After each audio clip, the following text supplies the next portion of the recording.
In this video, you will learn how you can overdraft with Chase.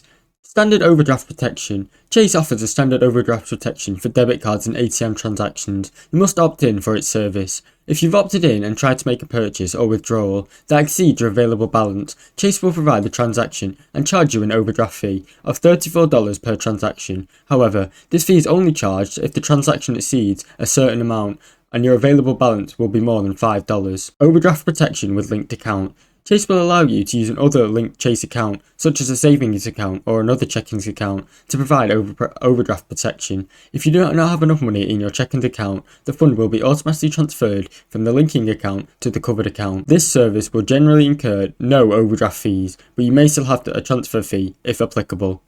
Chase Overdraft Assistance. Chase Overdraft Assistance is a program which can help you avoid overdraft fees. If your account is withdrawn by $50 or less, Chase will not charge you an overdraft fee. This will give you a grace period until the end of the business day to deposit money into your account. If your account exceeds more than $50, the overdraft fee will apply straight away, but Chase may work with you to avoid the fee if you're in good standing with them.